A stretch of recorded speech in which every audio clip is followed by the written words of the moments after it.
एक अमावस की रात अपने घर छुट्टी मनाने के बाद कमल अपने गांव से अपने हॉस्टल वापस जा रहा था। अगले दिन उसके एग्ज़ाम शुरू होने वाले थे और जल्दी पहुंचने के चक्कर में उसने शॉर्टकट लेने का रास्ता सोचा। उस शॉर्टकट का रास्ता जंगल से होकर जाता था। कई लोगों का कहना था कि जंगल के उस रास्ते पर कई बुरी आत्माएं रहती हैं, लेकिन कमल को भूत प्रेत पर यकीन नहीं था।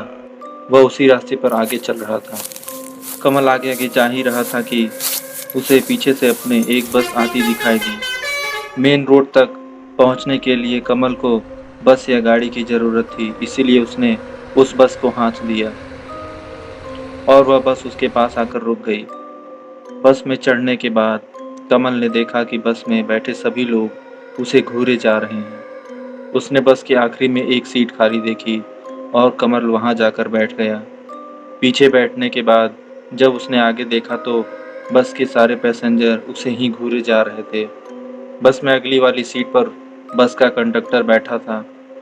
कमल ने उसे टिकट काटने का इशारा किया कंडक्टर, मेरे भी टिकट काट दो। तो उस आदमी ने बड़ी ही अजीब तरीके से कमल को अपने पास बुलाया।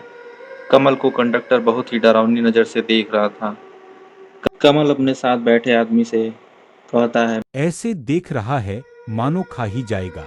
कमल की यह बात सुनते ही वह आदमी जो उसके पास बैठा था बड़ी अजीब नज़र से उसे घूरने लगा। कमल ने फिर उससे पूछा, बस कहाँ तक जाएगी? तो उसके साथ बैठे वाले आदमी ने कहा, बस केवल चलती रहती है, मंजिल तक कभी नहीं पहुंचती। कमल को बड़ा अजीब लगने लगा। उसने आगे देखा तो सभी यात्री उसे ही घूरे जा रहे थे, इसलिए उसने अपने कान में हेडफोन लगाया और आंखें बंद कर ली और सो गया। कुछ देर बाद बस में अचानक से जोर का झटका लगा और बस बेकाबू हो गई। कमल की नींद खुलते ही जब उसने अपनी आंखें खोली तो उसने बस का नज़ारा देखा और उसके होश उड़ गए। सामने बैठे कंडक्टर की दोनों आंखें बाहर आ चुकी थी।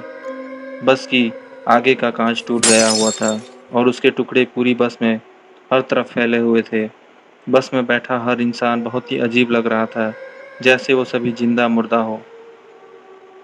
कमल ये सब देखकर बहुत डर गया था और वह बस से निकलने के लिए अपनी सीट से खड़ा हुआ और तभी सारी लाशें खड़ी हो गईं और उस तरफ धीरे धीरे बढ़ने लगी। उन सारी लाशों में से कंडक्टर निकलकर कमल के ठीक सामने खड़ा हो गया। ये देखकर कमल पूरी तरह कांपने लगा। वह अपनी जगह से भी हिल नहीं पा रहा था। कंडक्टर कमल के पास आया और जोर से चीखने लगा। उसने कमल का गला पकड़ लिया और उसे हवा में उठाने लगा और फिर उसके बाद उसने उसे जोर से जमीन पर पटक दिया और कमल के सर से बहुत खून निकलने लगा, जिसकी वजह से कमल बेहोश हो गया। जब कमल की आंख खुली तो वह अपने घर में था। उसकी माँ उसके पास ही बैठी थी। कमल होश में आते देखा उसकी माँ उसके पास ही बैठी थी। कमल को होश में आते देखकर कमल की माँ जोर से चिल्लाई और कहने लगी, आइए जल्दी आइए। कमल को होश आ गया। उसके पापा भी उसके पास आ गए। कमल उठ के जोर से अपने माँ बाप से पूछने लगा। वो बस चली गई क्या? की माँ ने कहा, कौन सी बस? तेरा रोड एक्सीडेंट हुआ था। तो शुक्र है कि जानने वाले इंसान ने तुझे देख लिया और हमें फ़ोन कर दिया, वरना पता नहीं क्या होता। उसकी माँ ने उसे बताया कि उसे पूरे 4 दिन के बाद होश आया था।